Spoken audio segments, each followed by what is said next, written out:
Press the soft close, which is the optional extra.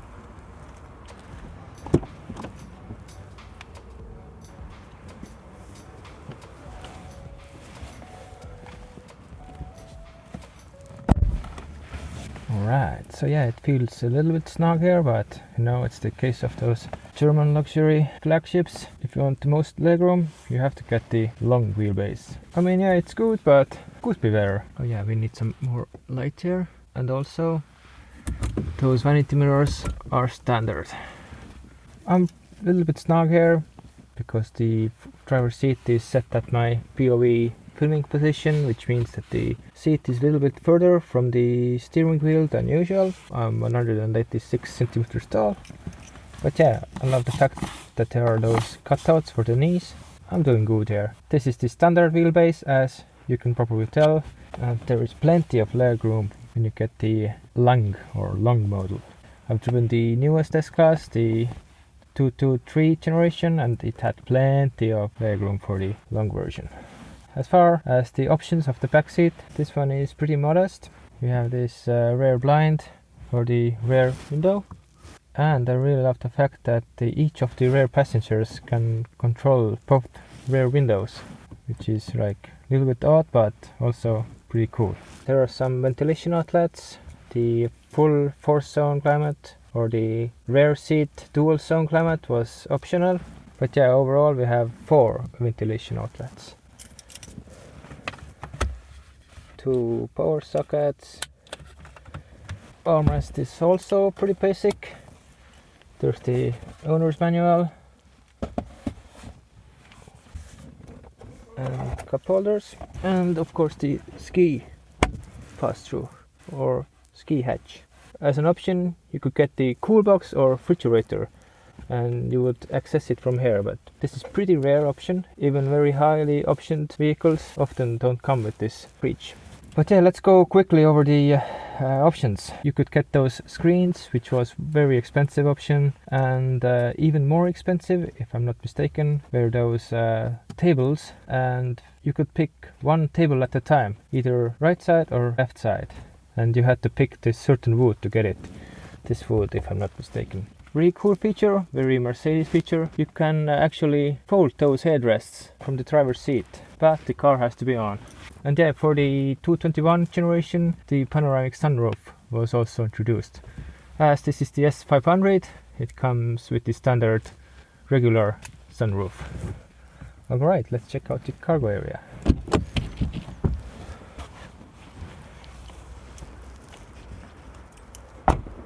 There are many ways to open the tailgate, as usual.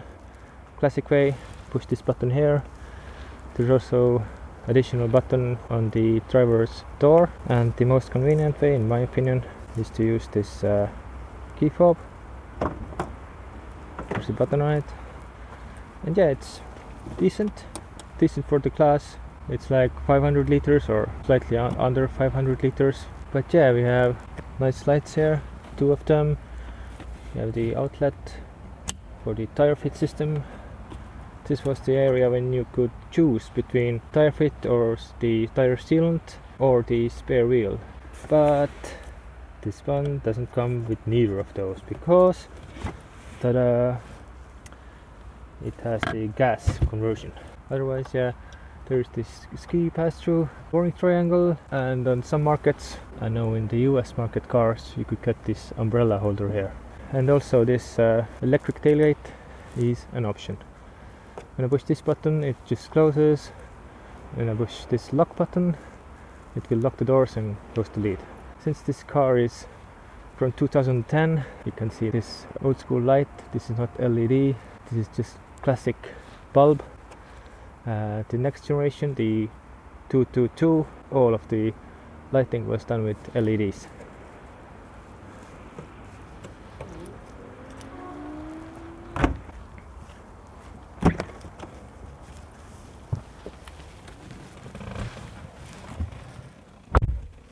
Alright, so let's get going.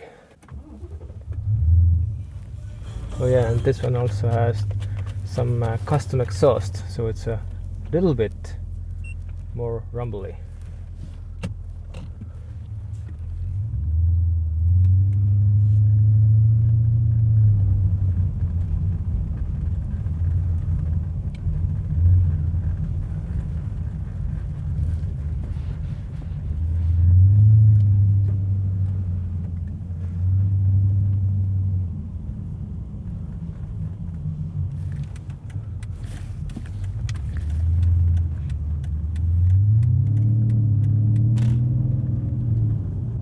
But yeah, options wise, it doesn't have them all. It has some cool features, including climate comfort seats, which means that there is both heating and ventilation. Also really cool feature is the fact that I can move the passenger seat using those controls on the driver's door when I push this button, and I can also control the ventilation and heating of the passenger seat from the driver's door. Super cool. The electric steering column is standard. It was also standard on the previous generation, the 220 S-Class. But yeah, this is the facelift version, which means that it's more modern. It has the optional blind spot monitoring. Easiest way to tell apart the pre-facelift and the facelift is to look at the steering wheel. The buttons are different. This material is better because common problem of the pre-facelift version was this melting of the buttons. Really cool feature which I like, which I love actually. The wooden steering wheel. It feels so good. It's like perfect. This is the 4Matic version. On the 500s you could get the Airmatic as standard, and there was this liquid-based, the ABC system, which was optional for the 500s and standard for the 600 and the S65. But for the four-wheel drive versions, you couldn't get the ABC. And yeah, one of the coolest features of the facelift 221 is the split view, which basically means that the passenger can watch video while the driver can see different information. This picture here or the navigation, whatever, and on the same time passenger could watch a video or something or do something else. This is like super high tech. Alright, next up, Curvy Roads. Now when I pull the left pedal, pull and hold it, then it will pick the lowest possible gear.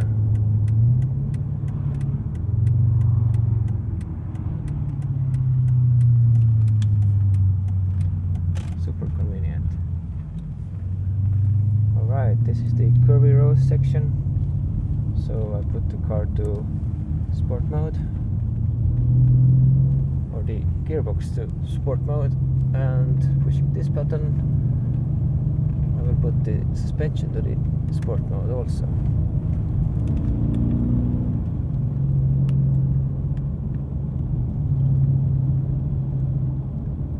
And I won't push it that much because it's not my car.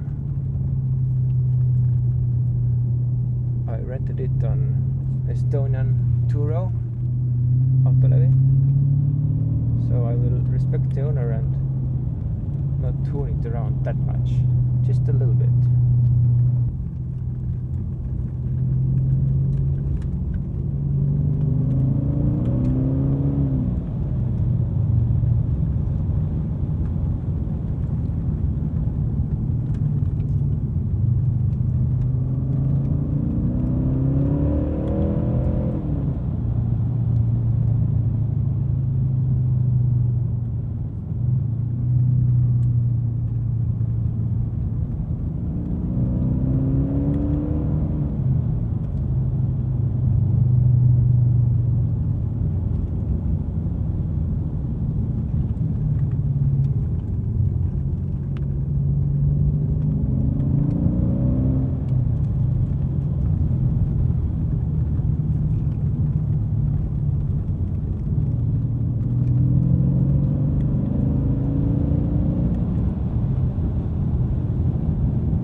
On the back roads, the highlights of this car are definitely the engine and the gearbox. This 7-speed, 7G Tronic, it is superb gearbox, even today.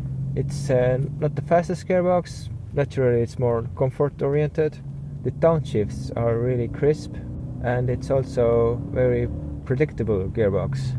It never over revs or it never gets confused. And this 5.5 liter naturally aspirated V8, I could put it in third gear and just cruise. It has so much torque on pretty much every RPM. When you go higher, then this like extra layer of torque is available. But yeah, the gearbox and the transmission, fantastic job by Mercedes. Yeah. It's like 15 years old, this car, and it was introduced in 2005, but it still works really, really nice. That shows why you have to pay more for Mercedes. Otherwise, it's more of a cruiser.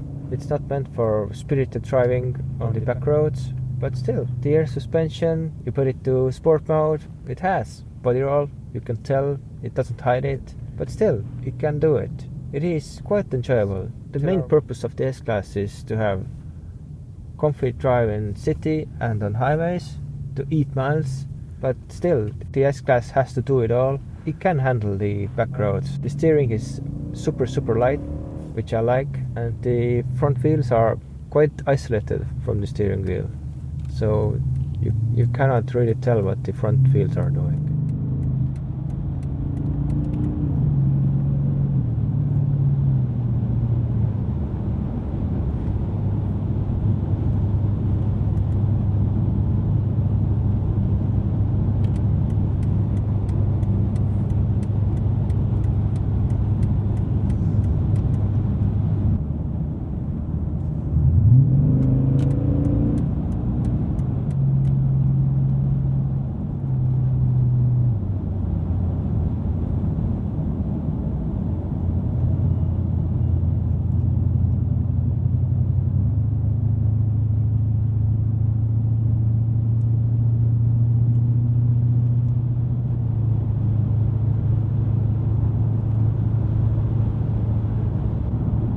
So I'm doing 110 kilometers an hour and the revs are still under 2000 RPM. They're like 1600.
rougher roads.